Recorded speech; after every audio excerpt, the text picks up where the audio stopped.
Hey, look at you, coming back for another Trinity lesson. Thank you so much for joining us.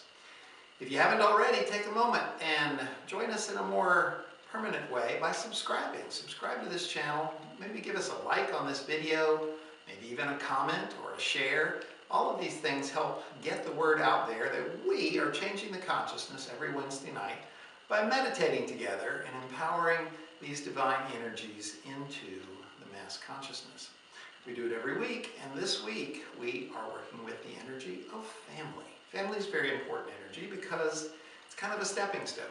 It's a gateway drug to bigger energies. If you can't really feel family, then you are pretty hopeless when it comes to bigger things like partnership and oneness and brotherhood and humanity, and all of those big joining energies are kind of out of your grasp if you can't start with something small like family. Family is very basic energy.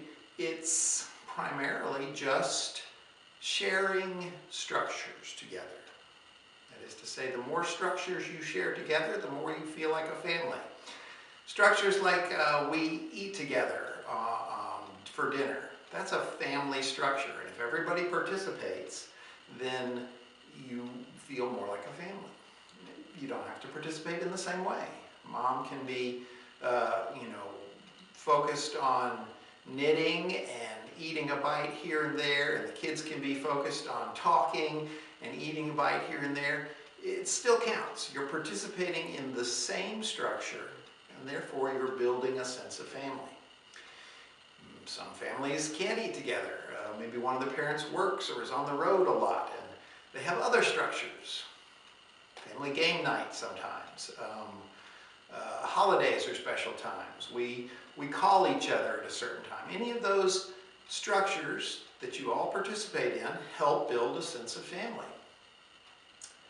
I'm going to give you some basic self-defense structures that would work to build a sense of family.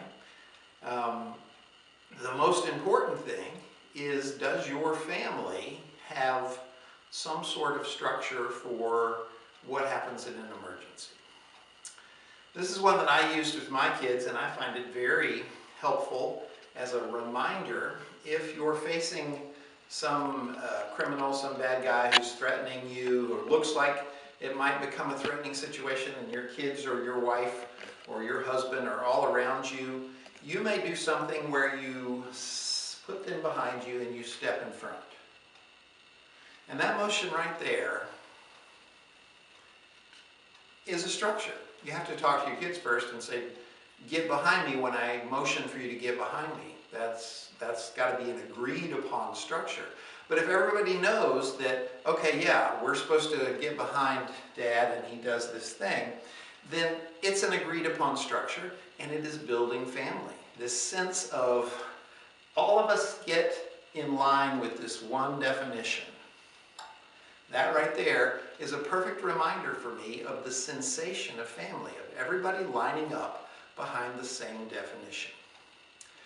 You can have other definitions that everybody is aware of and participates in, like if there's a fire, if there's a tornado, if we get separated, where do we meet? Are we going to meet on the corner down there by the street sign? Are we going to meet at the end of the driveway? When we go out to Disney World, if we get separated, where are we going to meet? Having agreed upon structures that everybody can participate in build a sense of family, even though they also keep you safe. It's not mutually exclusive. A self-defense situation can build family. A family game night can build family. All that's required is that everybody know this is a structure that we've all agreed to participate in. The more of those that you have, the more sense of family you have. I had a special little that I would do to tell my kids it's time to go. And they would hear that and go, oh, right, it's time to go. And they would move towards the door. That built a sense of family. You could have a particular little whistle that you do, or a word that you call out that says, no more kidding around, everybody get in the car. Whatever it is, it just has to be agreed upon. When you have an agreed upon structure and everybody participates, you're building a sense of family. So once again, My very basic self-defense technique is if there's somebody menacing your family, you put everybody behind you and you step forward. You kind of go diagonally and you put that hand out there. You've now got distance between you and your family, and they are even more distant from whatever the threat is. Distance is safety in the self-defense world. So try that little move every once in a while when you're out and think, this is what it's all about. All of us lining up behind the same defined, agreed upon, participated in structure. That's all family is. It's easy to build, and from there, the sky's the limit. If you think this stuff's cool, stay tuned for more Trinity.